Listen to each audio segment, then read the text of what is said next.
होगा अगर मैं बताऊँ एक ऐसी जगह है जहाँ हर सेकंड नए प्लैनेट्स बनते हैं, स्टार्स एक्सप्लोर होते हैं और हम ह्यूमंस बिल्कुल एक डस्ट पार्टिकल की तरह है, पर हर सेकंड ये एक्सपांड होके जा कहाँ रहा है, इसका एंड क्या होने वाला है, क्या पैरेलल यूनिवर्स सच में एग्जिस्ट करती है या ये सब सिर्फ मूवी तक सीमित है। आज का जो ये वीडियो होने वाला है इसमें मैं कोई बोरिंग साइंस की लेक्चर्स नहीं देने वाली। ये वीडियो डिवाइडेड होगा 5 पार्ट्स में, जिसमें मैं आपको बताऊंगी यूनिवर्स एक्चुअल में कितना बड़ा है, क्या ब्लैक होल सच में होते हैं और होते हैं तो ब्लैक होल के मॉन्स्टर्स कौन है। थर्ड, क्या हमारा हर एक डिसीजन एक नया यूनिवर्स बनाता है जिसे हम पैरेलल यूनिवर्स भी कहते हैं। तो फोर्थ में मैं आपको बताऊंगी पैरेलल यूनिवर्स बनते हैं कि नहीं, क्या वो सच में एग्जिस्ट करते हैं। फिर फिफ्थ पार्ट होगा एकदम बूम वाला, उसमें मैं आपको बताऊंगी क्या यूनिवर्स का एंड सच में होने वाला है या ये हर सेकंड सिर्फ बढ़ते बढ़ते और बढ़ते जाने वाला है। तो इन 5 पार्ट्स में से जिस भी पार्ट में आपको सबसे ज्यादा इंटरेस्ट है, यहाँ मैंने टाइम स्टैम्प्स लगा दिए तो आप वो देख सकते हैं, बट अगर आप पूरा वीडियो देखेंगे तो बहुत हेल्पफुल होगा। तो let's start with part 1, how big is this universe. Just सोचो आप एक रॉकेट में बैठ के यूनिवर्स की सैर करने निकल गए। आपका टारगेट है यूनिवर्स के स्टार्ट पॉइंट से लेके एंड पॉइंट तक जाना, वो भी स्पीड ऑफ लाइट से। ऐसे तो वो इम्पॉसिबल है, बट एग्जाम्पल से समझते हैं। लाइट की जो स्पीड है ना वो 3 लाख किलोमीटर पर सेकेंड है। यूनिवर्स के स्टार्ट से लेके एंड तक पहुंचने में 93 बिलियन लाइट ईयर्स लगेंगे। और फिर आपको पता चलेगा कि जो ऑब्जर्वेबल यूनिवर्स है उसका जो साइज है वो है 93 बिलियन लाइट ईयर्स। और ये मैं बात कर रही हूँ ऑब्जर्वेबल यूनिवर्स की। ये मत भूलना हर कुछ सेकेंड में यूनिवर्स और बड़ा हो रहा है। सब कुछ चालू हुआ था 13.8 बिलियन ईयर्स अगो, एक सिंगल पॉइंट से जिसे हम बिग बैंग कहते हैं। उस वक्त ना टाइम था ना स्पेस था, सिर्फ एनर्जी का एक छोटू सा डॉट। फिर एक एक्सप्लोजन जैसा एक्सपांशन हुआ और वो एक्सपांशन कभी नहीं रुका। इनफैक्ट अभी भी वो एक्सपांशन चल रहा है। यूनिवर्स हर सेकंड एक्सपांड हो रहा है, वो भी लाइट स्पीड से ज्यादा तेज। और ये सब कुछ पॉसिबल हो रहा है डार्क एनर्जी की वजह से, जो एक मिस्टीरियस फोर्स है जो यूनिवर्स को पुल नहीं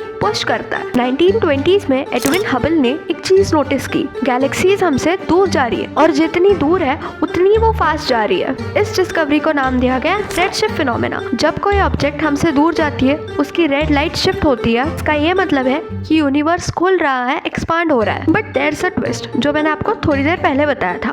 ये सारी हम बात कर रहे हैं ऑब्जर्वेबल यूनिवर्स की। इसका ये मतलब है जो हम हमारे ह्यूमन आइज से देख पा रहे हैं। बट जैसे मैंने आपको इस शॉर्ट में बताया कि हमारी आई कुछ एक पर्टिकुलर वेवलेंथ तक ही देख सकती है। मैं क्या पता यूनिवर्स कितना बड़ा है। तो द यूनिवर्स इज इनफाइनाइट, क्योंकि स्पेस टाइम के साथ स्ट्रेच हो रहा है और कुछ ऐसे एरियाज है जहाँ हमें लाइट मिली नहीं। मतलब वो जो एरिया है यूनिवर्स का वो अनडिस्कवर्ड रहा है। अरे फन फैक्ट तो सुनो, हमारे यूनिवर्स में इतने स्टार्स है जितना रेत के दाने नहीं होते पीचेस पे। यही से आप सोचो हर स्टार के पास मून्स, गैलेक्सीज और प्लैनेट्स होंगे, मतलब हर पॉइंट पे एक नया वर्ल्ड एग्जिस्ट कर रहा होगा। यही हम एक छोटी सी गैलेक्सी, छोटे से प्लैनेट के छोटे से कॉन्टिनेंट की छोटी सी सिटी के छोटे से घर में बैठ के हम कॉस्मोस का मैजिक देख रहे हैं। यूनिवर्स के बारे में अगर हम बात करने बैठ जाएंगे ना तो 30 घंटे भी कम पड़ जाएंगे। तो उससे बेटर है हम सेकंड चैप्टर पे आते हैं, दैट इज ब्लैक होल्स। सोचो ना एक ऐसी जगह जहाँ वक्त, लाइट सब रुक जाता है, वहाँ पे ग्रेविटी इतनी ज्यादा है कि सब कुछ अंदर खिंच जाता है, even your voice, your scream,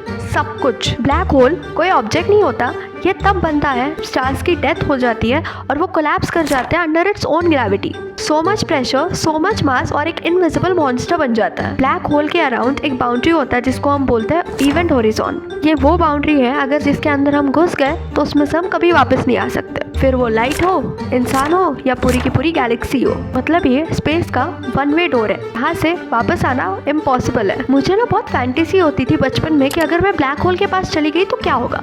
तो होगा स्पैगेटिफिकेशन। अब वही पास्ता वाली स्पैगेटी, ऐसे इंसान एकदम इलोंगेट हो जाता है, खिंच जाता है। अच्छे से बताओ तो तुम्हारी बॉडी का एक पार्ट पहले पुल होगा और दूसरा बाद में होगा। बहुत सारे लोगों को ये भी पता होगा कि हमारी मिल्की वे गैलेक्सी में भी एक ब्लैक होल है और वो एग्जैक्टली गैलेक्सी के बीचों बीच है। इसका नाम है सैगिटारियस ए और उसका जो मास है ना वो 4 मिलियन सन्स के बराबर है। नासा की सुनी जाए तो उनका ये कहना है हर गैलेक्सी के बीच में एक सुपर मैसिव ब्लैक होल होता ही होता है जो मिलियंस ऑफ सन के मास के इक्वल होता है। ब्लैक होल्स सिर्फ चीजें नहीं खाते, लाइट को बेंड कर देते हैं, साउंड को भी खा जाते हैं और टाइम को डिसॉर्ट करते हैं। इसलिए कहा जाता है ना कि through black hole time travel is possible. हाँ वही डोरेमोन वाला। और ब्लैक होल ना टाइम ट्रैवल का सबसे ज्यादा क्लोजेस्ट रियल लाइफ पोर्टल है। By the way black hole कुछ ऐसी चीज़ है ना जो बहुत ज़्यादा मिस्टीरियस है और बहुत ज़्यादा मुश्किल है उसके अंदर की चीज़ें एक्चुअली प्रेडिक्ट करना। But what if black hole के एंड में पैरेलल यूनिवर्स का दरवाज़ा है? Let's see chapter 3 the parallel universe. इसको ना मैं एक एग्जाम्पल से समझाती हूँ। आज बजे मैंने डिसाइड किया फ़ोन लेके वीडियो शूट करते हैं, तो इसकी दो पॉसिबिलिटीज़ हो सकती है। या तो मैं वीडियो शूट करूँगी जो मैं अभी कर रही हूँ,